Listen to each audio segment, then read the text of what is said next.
الحمد للہ رب العالمین والعاقبۃ للمتقین الصلاۃ والسلام علی سید الانبیاء والمرسلین وعلی آلہ واصحابہ اجمعین۔ تمام تعریفیں اللہ رب العزت کے لیے ہیں جو کہ عالمین کا پروردگار ہے۔ درود و سلام و رسول اللہ صلی اللہ علیہ وسلم پر اور آپ صلی اللہ علیہ وسلم کی آل پر اور صحابہ اکرام رضوان اللہ اجمعین پر۔ صدیم اسلامک وظائف میں خوش آمدید۔ میرے پیارے ساتھیوں، آج آپ کی خدمت کے لیے ایک بہت ہی پیارا وظیفہ جو کہ سورہ کوثر کا ہے اور صرف 3 دن کے لیے ہے، اس وظیفہ کو آپ کیجئے تو انشاءاللہ تعالیٰ اللہ تعالیٰ کے فضل و کرم سے اور اس وظیفہ کی برکت سے اور سورہ کوثر کی طاقت سے انشاءاللہ تعالیٰ آپ کے رزق کے جو بھی مسائل ہوں گے، جو بھی پریشانی ہوں گی، اللہ تعالیٰ اپنے فضل و کرم سے انہیں دور فرمائے گا۔ تو میرے ساتھیوں، ماہ ذی الحجہ کے کچھ دن ہی باقی ہیں، تو ان میں سے کوئی سے 3 دن آپ نے اختیار فرمانے ہیں اس وظیفہ کے لیے، تو انشاءاللہ تعالیٰ اس وظیفہ کو کیجئے۔ میرے ساتھیوں، سورہ کوثر قرآن مجید کی مختصر ترین صورتوں میں سے ایک ہے، لیکن اس کے بہت سارے فضائل ہیں، اس کی بہت ساری برکات ہیں، اور خصوصاً رزق کے معاملات میں اس کا وظیفہ بہت مجرب ہے۔ اس وظیفہ کو اختیار کیجئے انشاءاللہ تعالیٰ، جو بھی آپ کے رزق کے مسائل خاص طور پر ہوں گے۔ اس کے علاوہ بھی ہر حاجت کے لیے اس کا استعمال کیا جا سکتا ہے۔ تو میرے ساتھیوں، اللہ تعالیٰ کی ذات پر بھروسہ رکھتے ہوئے سورہ کوثر کا یہ وظیفہ آپ نے 3 دن اختیار کرنا ہے، اور اس کا وقت نماز فجر کے بعد آپ نے بالکل تنہائی میں بیٹھ کر یکسوئی کے ساتھ اللہ تعالیٰ کو حاضر ناظر جان کر اللہ تعالیٰ کی بارگاہ میں اپنی عرضی پیش کرتے ہوئے اس کا وظیفہ آپ نے کرنا ہے، اس کے بعد دعا کرنی ہے۔ تو 3 دن آپ نے اس کا وظیفہ جاری رکھنا ہے۔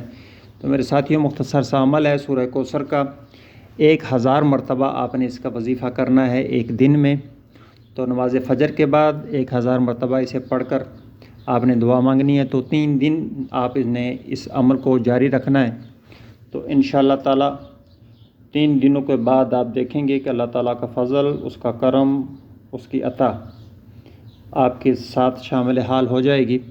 تو میرے ساتھیوں، جو بھی وظیفہ آپ نے کرنا ہے اس کے ساتھ شرط یہی ہوگی کہ آپ نے اکثر اوقات جہاں تک ممکن ہو سکتا ہے، کیونکہ کوئی گھر میں ہوتا ہے، کوئی باہر ہوتا ہے، کوئی رستے میں ہوتا ہے، تو بہت ساری مشکلات بھی آ سکتی ہیں، البتہ جہاں تک ممکن ہو سکے تو آپ باوضو رہا کریں۔ اس کے علاوہ نماز اگر آپ پڑھیں گے اور نماز کے ساتھ آپ وظائف کریں گے تو انشاءاللہ تعالیٰ کوئی وجہ نہیں ہے کہ اس کا اثر نہ ہو۔ اللہ تعالیٰ کے کلام میں بہت برکت ہے، بہت طاقت ہے، تو اس کے لیے آپ نے نماز ضروری پڑھنی ہے، ویسے بھی پڑھنی چاہیے۔ تو نماز کے بغیر کسی وظیفے کی کوئی گارنٹی نہیں ہے۔ تو اللہ تعالیٰ کی ذات پہ بھروسہ کرتے ہوئے اس وظیفہ کو آپ کیجئے، انشاءاللہ تعالیٰ یہ وظیفہ بہت مجرب ہے، بہت طاقتور ہے۔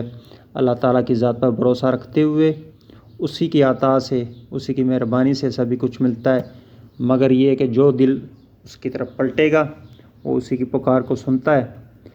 تو چاہیے یہی کہ اللہ تعالیٰ کی بارگاہ میں عرض کیجئے، تو یہ وظیفہ اختیار کیجئے 1000 مرتبہ روزانہ، اور سورہ کوثر، اور 3 دن آپ نے اس کا وظیفہ کرنا ہے۔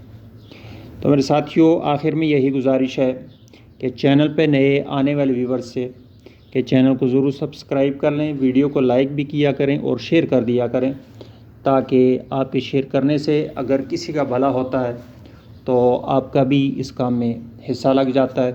تو میرے ساتھیوں، آئندہ انشاءاللہ کسی اور پروگرام میں کسی اور وظیفے کے ساتھ آپ کی خدمت میں حاضر ہوں گا۔ تب تک کے لیے مجھے اجازت دیجیے۔ اللہم صلی علی سیدنا محمد وعلی آل سیدنا و مولانا محمد وبارک وسلم وصلی علیہ۔ سبحان ربک رب العزت عما یصفون وسلام علی المرسلین والحمد للہ رب العالمین۔